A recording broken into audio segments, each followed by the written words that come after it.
Just this week alone, I talked to 2 sellers who were crying to me. I was talking to both of them about one of the biggest mistakes that they've made in their lives by choosing their friend as their real estate agent. Now, if you are considering doing that, if you have a friend or somebody you know who you are not 100% positive that they are a great agent, I am telling you, you have to watch this video. I'm going to go into the reasons why. I'm going to talk to you about how you can figure out if your friend is a great agent and if you should consider using them. So let's get into it. So, the horror stories that I hear about this are ongoing, and I hate to really kind of dwell on these, but when I hear a seller telling me, I made the biggest mistake of my life, I used a friend as my real estate agent, and then they go into the details about what happened, it's absolutely stunning. So I want to explain to you that once you sign that contract, you're in. That's it. And you may have made one of the biggest mistakes of your life. Now, one of the things that does tend to happen when you're hiring a friend as a real estate agent is that it's very difficult to have communication. And so one of these sellers told me that all communication stopped after they hired their friend as their agent. So there's a difference between using your friend who is an agent than an agent who is your friend. And I'm going to explain the differences here in a little bit. But when we as real estate agents go into somebody's house, we are presented with the inside scoop, okay? I hate to say that.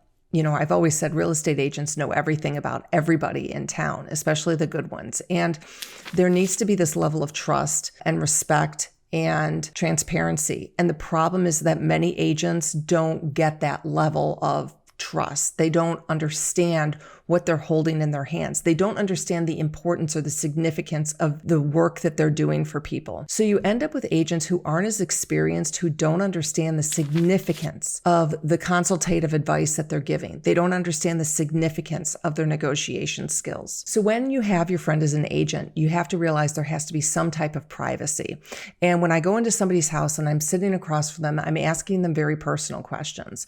And sometimes it's very hard for these sellers to answer me and somebody they don't know. Imagine if you have a friend who's in your community and you have to tell them that maybe you're underwater, or maybe they see the relationship between you and your spouse. And that's a big deal. I will tell you, I go into many listing appointments and I can see the disrespect one spouse has for another. I can see how one spouse might shut down and not have a conversation, or, the other spouse feels like they're completely being talked over. So when I'm in a listing appointment, I see these inner workings of the family. I can see if one child is a complete mess in their rooms. I can see if they're hoarders. I, know a lot more than just a friend relationship. So when you're using a friend, you have to recognize that you're going to have to let them into the very, very personal parts of your life. And if you are in a friend group and you're all friends together and something does go south, or this friend doesn't understand confidentiality, that friend could start talking to other friends about your personal situation, your financial situation, your family dynamics, your house, things like that. And I've seen this. It's really significant that we as agents respect our sellers' privacy and we honor that. And the friend dynamic really can hurt that. So before you even think about using a friend, you have to look at the inner workings of your life and say, am I okay that a friend knows the situation? Am I okay if my other friends know the situation? If you are, then it's fine. Move on to the next step and see if you should use your friend as your real estate agent. Now, friends don't want to hurt your feelings either. So they may not be completely honest with you because they care about you and they don't want to hurt your feelings. When I'm in a professional relationship with a seller, I will be very honest with them. And, I had this conversation the other day with a seller and I just told her outright what she, needed to do. And nobody else had told her that. Her friend had not told her what she needed to do. And I just told her outright. I said, you need to do these things. You need to start reducing your price. You've got to get it down. And she said, I never heard anything like this. And I said, that's probably because your friend does not want to make you feel bad. So somebody who's not in that relationship can give the honest truth. There is a fine line here because you are looking for an agent to give you honesty. You're looking for an agent to tell you the truth. And many agents don't want to tell their friends the truth, that their house maybe smells, that the dogs are a problem, that it needs to be updated, because it can come off very personally. And so agents, when they are faced with the choice, and I'm talking about inexperienced agents, when they're faced with the choice of telling their friends something that they might not want to hear, many times they'll just back off. Now, many times these agents just don't know what they need to be saying. And you believe that you're talking to your friend who is your agent on a level of trust. There are many times I have to have very, very difficult conversations, and I might do something wrong, or I might rub somebody the wrong way. And I'm not worried about them firing me as a friend. I want them to feel like they can be honest with me as well. And that friendship adds this dynamic that can be very difficult to get around. So I want to make sure you download my Seller's Playbook. It has been downloaded over 20,000 times. I know you've heard me talk about it before. If you haven't downloaded it, now is the time. I'm telling you, this 40-page free book is the guideline, the playbook for you in order to sell your home fast for more money, and especially stress-free. So what I really see a lot is that sellers will say to me, I chose my friend because I know she sells real estate. And you, sellers, think that because your real estate agent has a license or has sold a few homes, you believe that agent is experienced. But now in watching my videos, I really say that you need 150 homes, I think, in the last 5 years in order to really show that you're a full-time agent. And so many of these agents that I'm seeing that are hired by these sellers, they might have, 25 in the last 5 years, or they might be 20 years in the business and they only have 50 homes in the last 5 years. You don't know that as somebody who is just looking online. You're only seeing, maybe their social media accounts, or you're talking to them as a friend. So the reality is that if somebody's only selling, 6 or 7 homes a year, that doesn't seem like somebody who's really a full-time agent to me, or it just seems like they haven't advanced their business that much to get to the point where they're doing a lot of transactions. You're going out to dinner with them and they're talking to you about their business. Well, you don't know that they're only selling 2 homes a year. You think that's amazing, and 2 homes is great. I talked to somebody and she said, well, I don't know how many homes is really good for somebody to be selling a year. So my rule of thumb really is 30 homes is kind of a baseline average per year, which is a nice amount. Now, if it's a lower price point, they're going to be selling more. If it's a higher price point, they're going to be selling less. Because when you've done that many transactions, you know how to respond. You also have worked with other friends. And so you know what it's like to work with friends. I mean, I can tell you I've worked with my friends before, and early in my career is much more difficult than it is now.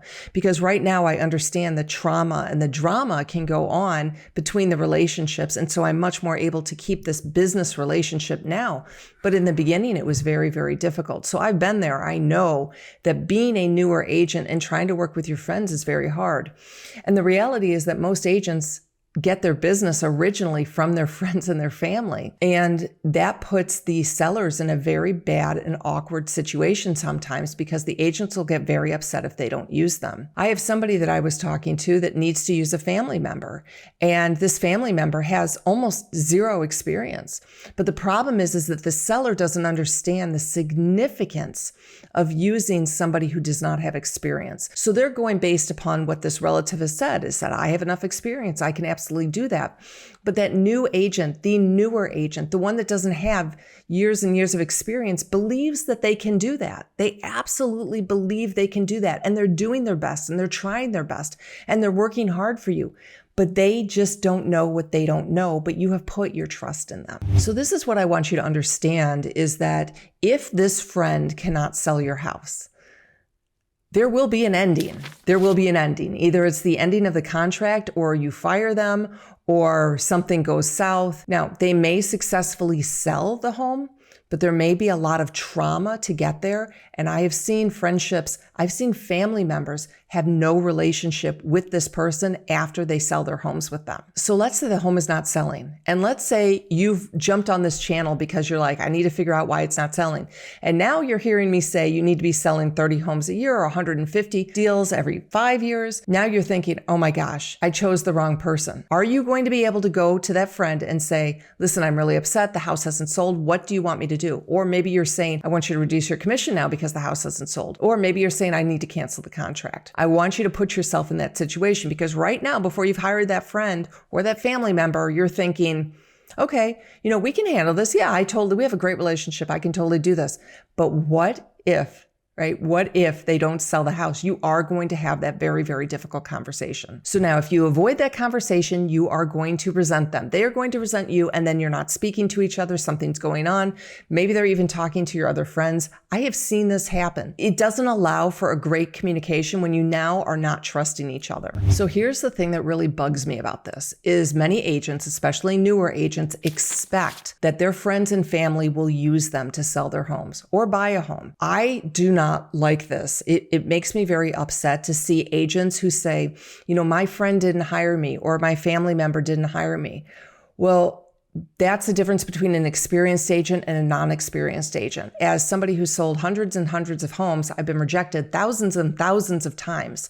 Like when I get told no, I lose a listing or something happens, I'm like, okay, time to move on. I have had rejection. Experienced agents have had rejection. The newer agents have not had that rejection, so they don't understand how to deal with it. So some agents will say, well, of course, you're going to use me because I'm your friend, I'm your family member.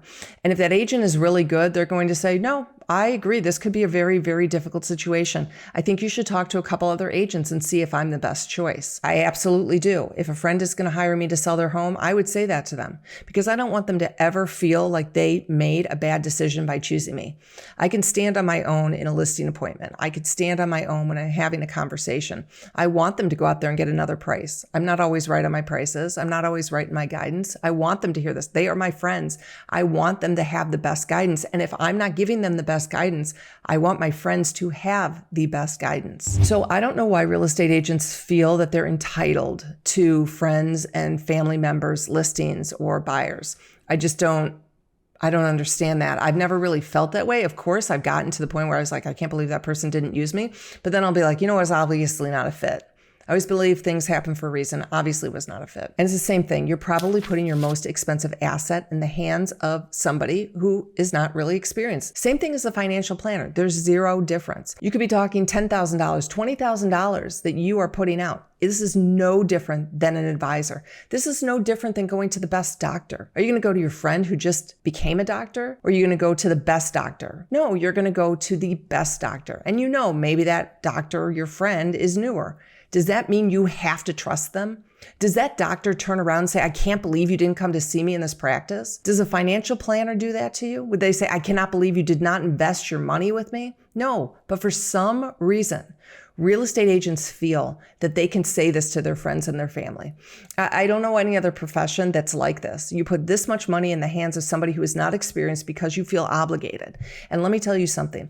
This is a very, very serious business. And agents who are experienced know this. They know the significance of what you are doing, and they're going to give you the best advice. And this is why I had 2 sellers just this week alone crying to me on the phone, crying because of this situation. And it's not just because the agent priced the home wrong, which they did, but it's because they've left them hanging. Both of these sellers want to move on with their lives, and they can't because their agents are not getting back to them. They're not being proactive with them. They're not explaining things to them along the way. And so they feel not only can they not sell, they're in an immense amount of stress. They're financially in a really difficult situation, but they feel like they've lost this friendship, and they feel like, gosh, is this a reason that I'm never going to speak to this person again? And you really need to think about that. So as I've said, if you want a couple of really great agents in your local location, you can go ahead and reach out. You can scan the QR code, click on the link, or you can text me and I'll go ahead and send you the form. So now you're going to say, well, my friend is a good agent. Okay.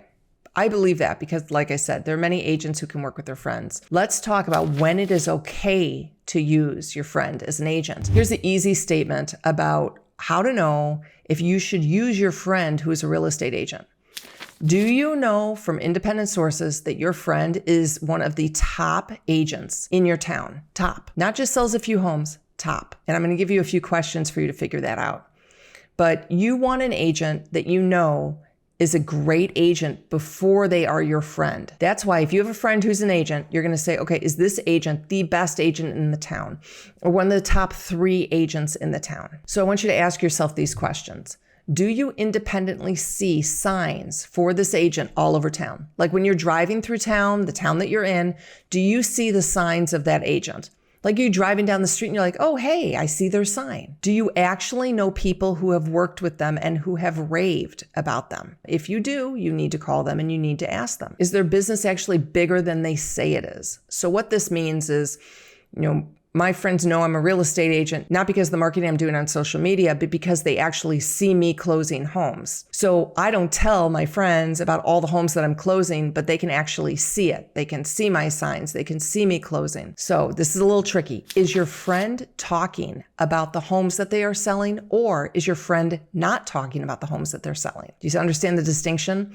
A friend who is not talking about the homes that they're selling and is one of the largest agents in town doesn't need to talk to you about all the deals. The friend who is not selling much is going to tell you all of the homes that they're dealing, all the deals they're doing, and they're going to talk a lot about it. So is that friend talking about the homes or maybe not talking about the homes? So when you look on their social media, are they marketing the homes that they're selling, or are they just marketing themselves? Okay, so I am not a fan for myself of doing like staged Instagram and TikTok videos and stuff like that. That's just not me. So generally when I'm talking or putting something out there, it's the homes that I'm selling, just because that's just more comfortable for me. So there are different agents who are great marketers, but you need to see, are they marketing their homes or are they marketing themselves? I only market my homes. I don't really market myself, which is not always great either.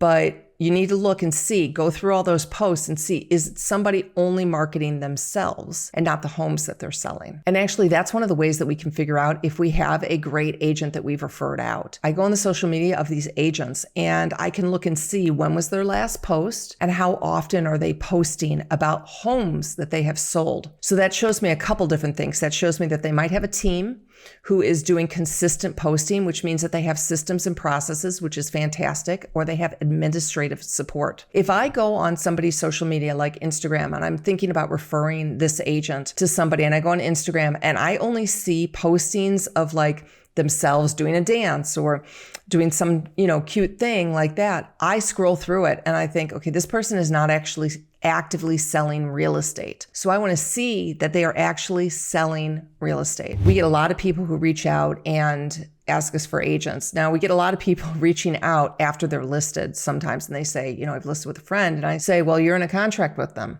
So let's get through this the best way you can. And so if you are before you have listed with a friend, it's important that maybe you reach out to us. And what we're going to do is we're going to find you the top 2 to 3 agents in your area. I will tell you, sometimes we can't find great agents in your area, and we will tell you, we don't want to just refer you to anybody. And so what we're looking at is we're looking at first and foremost the amount of experience that agent has. So if we find an agent who is experienced in your area, but they might not be, 150 deals in the last 5 years, we may not refer them because we may think, they just don't have enough experience to advise you. Our number one is experience. And the reason I know this, the reason why me and Lisa are different than any other referral company or agent that you're going to get to recommend is that I've been in the trenches. I've sold hundreds of millions of dollars in real estate, and I've had a team. I understand hiring. I understand what a lot of the agents are doing. I understand how they build their team. I understand how they're doing their marketing. I understand the expenses that they're paying. So when I'm looking at this agent, I can see an overall picture on the great agents. And so when I'm looking, I'm starting with that experience, and then I'm looking for the marketing, making sure those are great marketing listing pictures. Those are the 2 things that are really non-negotiable when we're referring agents, is the marketing and the experience. So we'll also look at the team support and the team structure. We're looking at how are they functioning? Do they have a lot of agents? So for example, if I go and I see one agent has, 1,000 homes sold in the last 5 years, I'm thinking, well, that person has a big team. I'll go and look at their website and I'll see, they've got 30 members on their team. Well, that's not very many homes per team member per year. So that's one of the things that I'm looking at, is who is selling these. Is it the team leader that's selling them, or is it the new listing agent that they just brought on the team? And I can tell that because I've been in the industry like that. So we're also looking at honesty and transparency. I love to see agents when they've written something heartfelt on their webpage. It's like I see it and I'm like, yeah, this is a fit. So the people like you who are watching my videos resonate with me. You might not resonate with another agent that you see on YouTube, but you're resonating with me. And so those are the types of agents that we're looking for. I mean, we really do understand when we get that intake form from you, the type of agent that you're looking for. And we can really kind of narrow it down just from the pictures, the transactions, the websites, everything. I mean, we're looking at social media, we're looking at everything. So when we actually are referring an agent to you, all you are supposed to do is go with your gut. That's really it. And I have had people who've called me and said, this person did not feel right. And I said, then don't choose that person, because we are putting these agents in front of you that have that experience, that have great marketing, that have that team support, that have that honesty, and then you are just going with your gut. So I know that was kind of a long, drawn out example, but that's why there's so much here behind using your friend as a real estate agent, is because agents who do this all day in and out understand that. They've been here, they've worked with their friends, they know, and friends don't really know the issues that could really come about by working with another friend. So a couple last things. You want to make sure that your agent can separate business from the friendship. Okay, super, super important. And like I said, if they are experienced, they will be able to do that. And then finally, here's the last thing that you really need to ask yourself. If it does go bad, can you fire that agent? I'm being serious. I need you to put yourself in that situation. Can you feel comfortable firing your friend as a real estate agent, having that tough conversation? Are you comfortable with that friend going and telling your other friends about what just happened? Are you comfortable with that friend having that private information about your life, your family, your relationships, your children, your inner workings, your emotional state? I had a seller who, it was a very, very difficult transaction that I was working with, and she was very embarrassed with the way she was acting. And at the end of it, she said, you know what, whatever you put on your commission statement is fine, because I'll pay it, because this has been terrible. I know you've seen me in this terrible light, and I apologize for that. If we were friends and we were all in the same friend network, would she know that I wouldn't go around telling people? Like, that's really what you need to consider, is that I see people in their worst light. I really do. If you are okay making sure your friend can see you in that negative light, then go for it. But you have to really think hard about this. Is your friendship worth the commission that that person may get? If it's somebody who needs the money, you may say yes. But if somebody needs the money, they're probably not one of those top agents that I'm introducing you to. So I do not want you to get to this end of this video and then not ask yourself all of those questions. Should you work with your friend who's a real estate agent, or should you work with an agent who is your friend? And those are two different answers. You guys know I'm always here for you. Make sure you subscribe, reach out, join my Facebook group, and we will help walk through it. I just don't want you to get in there and post after you've already watched this video and said, I just made the biggest mistake of my life. I hired my friend. So thanks for watching. I really, really hope that I can help you sell fast for more money, and especially stress-free.